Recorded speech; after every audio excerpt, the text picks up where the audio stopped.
샬롬, 오늘은 7월 9일 수요일입니다. 벌써 한 주의 중간입니다. 계속되는 더위와 쌓이는 피로 속에 몸도 마음도 지쳐가는 시기입니다. 하지만 오늘 하루 하나님의 말씀이 여러분의 심령에 새 힘과 위로가 되기를 소망합니다. 오늘 우리가 통독할 말씀은 이사야 31장에서 35장까지입니다. 오늘 말씀은 하나님의 구원과 회복의 약속이 더욱 또렷이 드러나는 말씀입니다. 애굽을 의지하는 유다를 향해 하나님은 헛된 도움을 버리고 여호와께로 돌아오라고 외치십니다.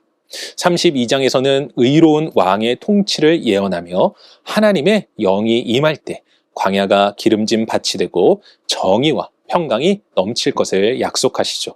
그리고 33장부터 35장까지는 하나님의 심판과 구원이 선명하게 대조되며 거룩한 길 위를 걷는 자들에게 영원한 기쁨과 회복이 있을 것을 선포합니다. 오늘은 이러한 말씀 가운데 이사야 35장 3절과 4절 말씀을 묵상해 보도록 하겠습니다. 이사야 35장 3절과 4절 함께 읽겠습니다. 너희는 약한 손을 강하게 하며 떨리는 무릎을 굳게 하며 겁내는 자들에게 이르기를 굳세어라. 두려워하지 말라. 보라, 너희 하나님이 오사 보복하시며 갚아주실 것이라. 하나님이 오사 너희를 구원하시리라 하라. 아멘. 여러분, 주는 나의 피난처의 저자 코리텐붐 여사를 아시나요? 그녀는 2차 세계대전 당시 네덜란드에서 유대인을 숨겨주었다 붙잡혀 라벤스 브리크라는 악명 높은 여성 강제 수용소에 수감되었습니다. 그녀는 그곳에서 작은 성경책 한 권을 몰래 소지하며 매일 저녁 죄수들과 함께 말씀을 나누었습니다. 그렇게 그녀는 어둡고 절망적인 현실 속에서 하나님의 말씀을 통해 희망의 불씨를 발견했습니다. 그리고 코리는 나중에 이렇게 고백합니다. 어둠이 깊을수록 빛은 더욱 밝게 빛납니다. 하나님은 지옥 같은 그곳에서도 가장 가까이 계셨습니다.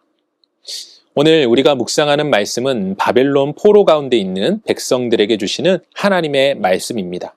이때 유다 백성들을 향하여 주시는 말씀은 단순한 위로가 아닙니다. 실제적인 회복의 약속이며 하나님이 오신다는 선언입니다. 그분이 오셔서 회복시키시고 위로하시고 구원하신다는 선언이죠. 사랑하는 성도 여러분, 물론 코리텐붐 여사나 포로가 된 유다 백성들과는 비교할 수 없겠지만 우리들 역시 세상이라는 곳에서 크고 작은 억압과 피로를 느끼며 살아갑니다.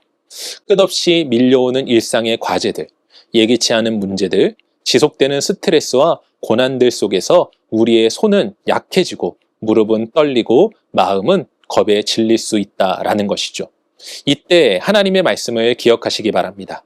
하나님은 멀리 계신 분이 아니라 가장 어두운 현실 속에 찾아오시는 분이십니다. 우리의 연약함을 아시고 우리를 붙드시며 우리를 구원하시는 하나님이십니다. 그러니 오늘 하루 한 주의 반환점을 돌면서 우리의 약한 손을 들어 올리고 떨리는 무릎을 주님의 이름으로 세우며 다시 한번 굳세게 일어섬으로 남은 한 주도 승리하는 시간 되시길 주님의 이름으로 간절히 축원합니다. 기도하겠습니다. 사랑과 은혜가 충만하신 아버지 하나님 감사합니다. 어두운 곳 가운데 빛이 되어주시며 멀리 있는 것 같지만 가까운 곳에서 우리를 돌보시는 하나님, 일상의 삶의 문제와 어려움 속에 낙심하여 있는 우리 가운데 함께 하시고 가까이에서 우리를 불러 일으켜 주시는 주님을 찬양합니다. 오늘 하루를 살아가면서 주님께서 우리와 함께 하심을 확신하며 믿고 주님과 함께 동행하는 우리 사랑하는 성도들 되게 하시고 주님의 도우심 속에서 기쁨에 감사의 찬양을 올려드리는 인생 될 수 있도록 도와주시옵소서. 진정한 승리를 약속하신 주님을 찬양하오며 이 모든 말씀 우리 주 예수 그리스도의 이름으로 기도합니다. 아멘.